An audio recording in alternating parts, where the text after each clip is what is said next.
So matindi po yung resulta. So kung hindi po ito, well, tama po si Representative Chair Jokno, na smoking gun ito, maituturing itong smoking gun sa pag-determine ng probable cause. At kung hindi ito mapaliwanag ni Sara Duterte dito sa impeachment proceedings na ito before the Justice Committee or sa Senado, baka pwede nang sabihin natin tapos na yung boxing. Di ba? Pero paano niya maipapaliwanag yan? Sa amin, sa House, hindi nga siya nag-a-appear. Paulit-ulit na pinapatanong every after, napapansin niyo po, every after yung testimonya ng isang resource person ay tinatanong ni Chair Luistro, sa Committee Secretary, kung nandun si VP Sara. Lagi po siyang wala, lagi pong bakante yung kanyang upuan. Enzo Recto, kalaban ang katiwalian at kasinungalingan, kakampi sa katotohanan at kabutihan. Very productive and impactful. Yun. That's how I can describe it. Productive and impactful. Productive dahil lumabas yung mga sinasabi niyo, mga bombastic, explosive, lalo tungkol sa bank accounts, tungkol dun sa mga siniwalat din ni former Senator Trillanes. So very productive. Nakita natin yung matindi, dambuhalang diferensya, discrepancy nung mga bank accounts, mga bank transactions, not accounts, but bank transactions, saka yung kanyang, yung dineclare sa SALN, yung dineclare kasi 88.5 million lang. The latest SALN na na-produce ng Office of the Ombudsman ay 2024. Ngayon lumabas yung mga inflows and outflows and yung mga dumaan sa bank accounts nila VP Sara at ng kanyang asawa, 6.7 billion. Yung kay VP Sara, 4.4 yung pumasok, yung inflow, the so-called inflow, and then 1.5 yung lumabas. Meron pa nga mga 700,000 plus na hindi pa nga ma-determine kung inflow or outflow, bine-verify pa. So napakalaki, di ho ba? Napakalaki ng amount na yan. Napakalayo nung kanilang mga dinideklara, yung kanyang dineklara sa SALN. So yan ang tinatawag na unexplained wealth. Saan nang galing ang perang hindi dineklara? Yan po ang pinakatanong din po pagkatapos na makita natin yung mga figures na yon. So saan nang galing? Nasaan ang hindi dineklarang halaga? Bakit hindi ito makita sa mga SALN? So matindi po yung resulta. So kung hindi po ito, well, tama po si Representative Chair Jokno, na smoking gun ito, maituturing itong smoking gun sa pag-determine ng probable cause. At kung hindi ito mapaliwanag ni Sara Duterte dito sa impeachment proceedings na ito before the Justice Committee or sa Senado, baka pwede nang sabihin natin tapos na yung boxing. Di ba? Pero paano niya maipapaliwanag yan? Sa amin, sa House, hindi nga siya nag-a-appear. Paulit-ulit na pinapatanong every after, napapansin niyo po, every after yung testimonya ng isang resource person ay tinatanong ni Chair Luistro, sa Committee Secretary, kung nandun si VP Sara. Lagi po siyang wala, lagi pong bakante yung kanyang upuan na nasa tabi ko pa naman. mukhang mali ang blocking yata. Kong Laila. Yung pala... So, paano niya mapapaliwanag yan? So, and then yung testimonya ni Senator Sonny Trillanes, and talagang feeling vindicated si Senator Sonny. Dahil nga yung matagal na niyang mga sinasabi, yung kanyang mga records din na meron siya, ay pwede na-kumpirma. Yes, po, pumili lang po ako doon randomly nung mga entries doon sa mga annexes ng affidavit ni Senator Sonny, kasi yung mga annexes nga, yun po yung parang summary, tabular summary ng mga transaction na yon. Doon sa yung annex, yung Yung Annex A, yung sa joint account nila ng kanyang ama, na si Rodrigo Duterte. And then yung Annex B, yung kanyang joint account sa kanyang asawa, si Man Scarpio. Tapos yung Annex H, yung mga buong pamilya, yung mga joint accounts nila. Mm-mm. And then yung isa pang matinding revelasyon based doon sa mga bank records din yun, bank transactions, ay yung pagtanggap, ang pera galing sa isang drug lord, alleged drug lord na si Sammy or Samuel Uy. Lahat pala sila tumanggap from Samuel Uy. Ito mga manager's checks. So yun ang mga nakita lang, yung syempre yung mga manager's checks.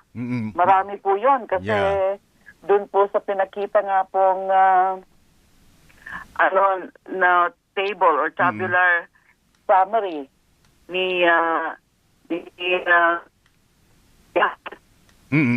Pero Ma'am Laila, nawawala kayo. Are you there? Hello? Three transactions po yun, Opo. manager's check, at kada transaction 7.4 Opo. yung milyon. Pero And, Ma'am Laila, yes. maputol ko lang kayo because gusto ko lang i-connect ito. Sabi nga nila, parang it couldn't have been written in a more excellent manner. Yung pong pagdugtong ninyo doon sa mga salaysay ni former Senator Sonny Trillanes at yung records ng AMLAC. Abe, that was, sabi nila, a stroke of genius daw and randomly selected. Sabi nila, di kaya scripted yan? What do you say, ma'am? Random ho talaga yon kasi marami nga po yung mga nandun sa mga annexes. Yung we're talking here about 4 annexes. Dun sa Annex A, 47.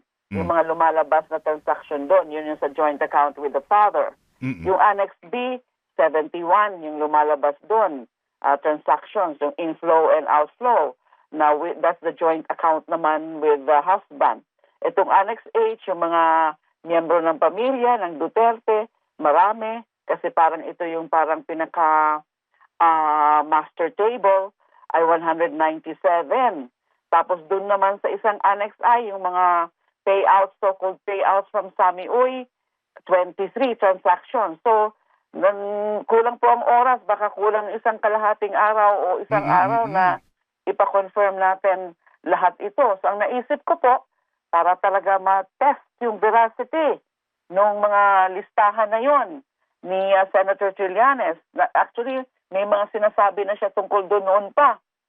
So, pina-confirm ko.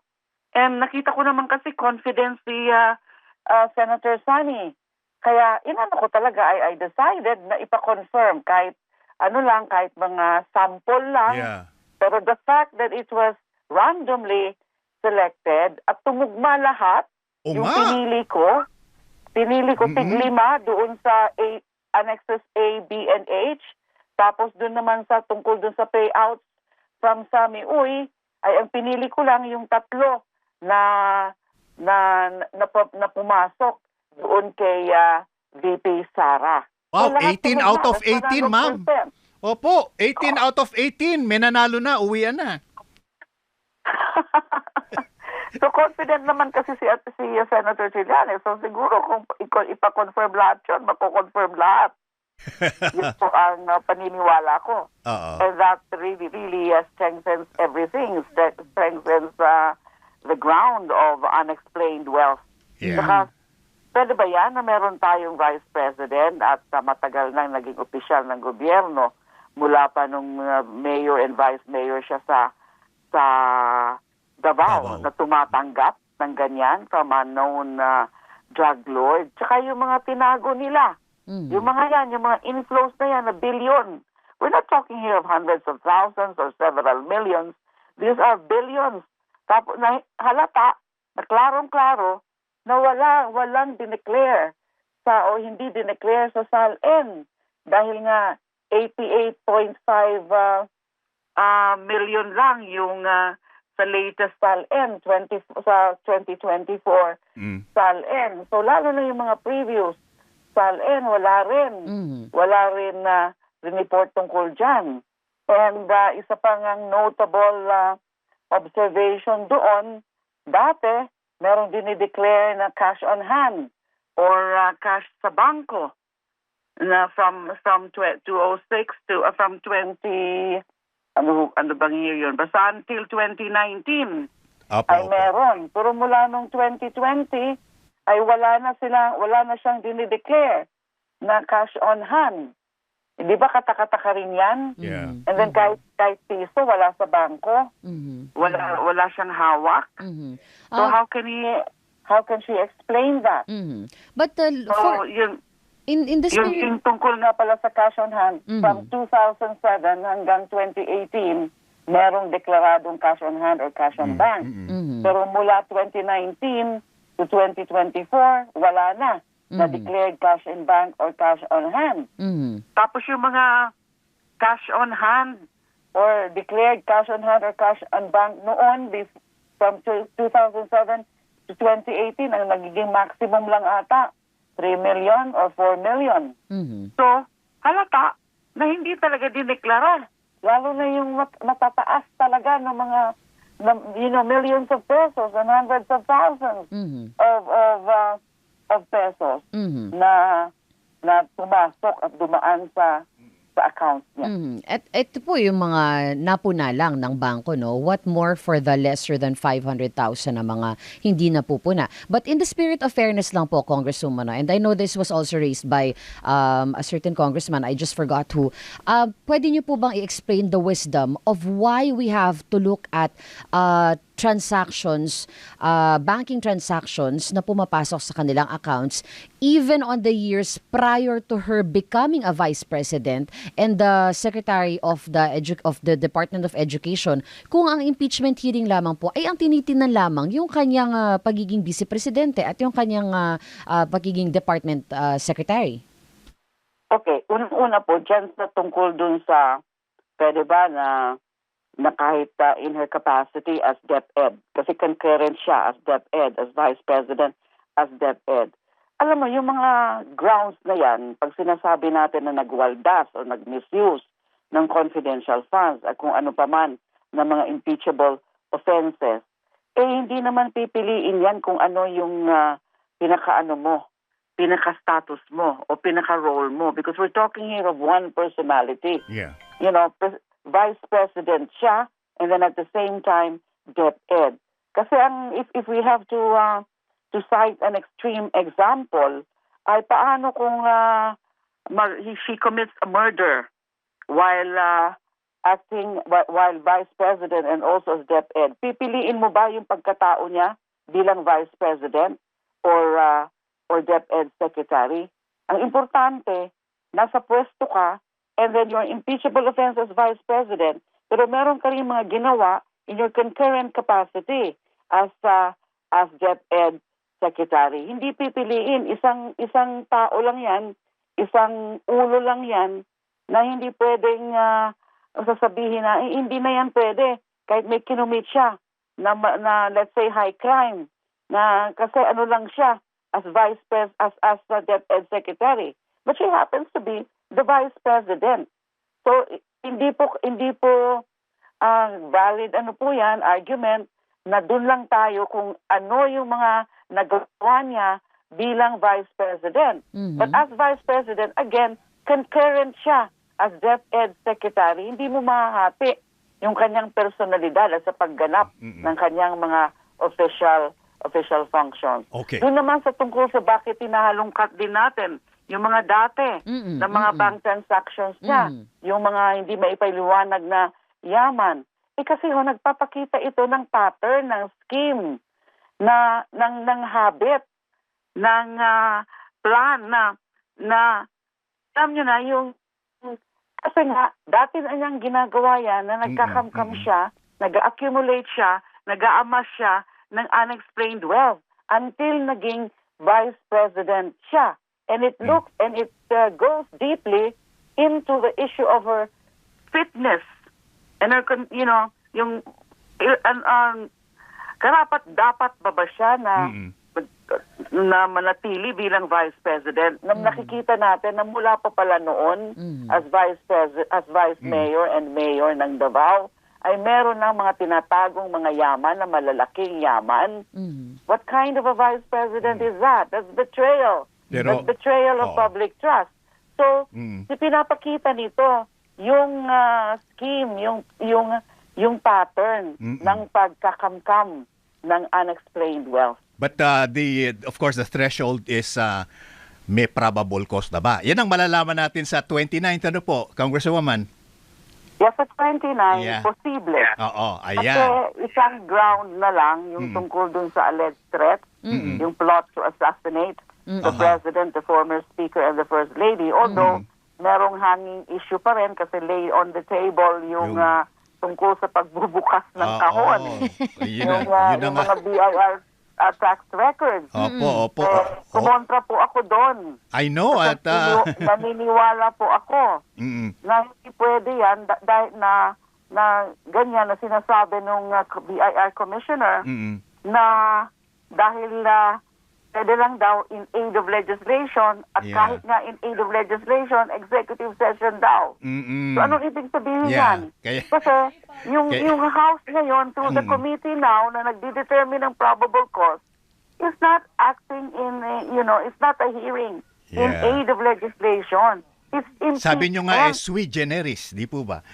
Sui generis. Ayan. Yung para bang you are putting in an Yeah. inferior capacity, inferior status, yung impeachment doon sa hearings, Yeah. the normal, the regular, ordinary hearings And- in aid of legislation. And mas we're mataas, learning a lot. syempre, Oo po. ang impeachment. Yeah, Dahil okay. constitutional mandate yan. Yeah. It's a primordial, it's a paramount Yes. constitutional mechanism. Yan. Kaya pag nagsalita si Representative Laila de Lima, everybody listens eh. Maraming salamat po. Bunyog, halikan na kasama ka.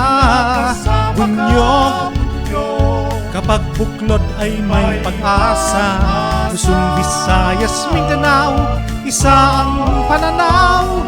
Sa bagong Pilipinas ang bunyog isisigaw. Bunyog,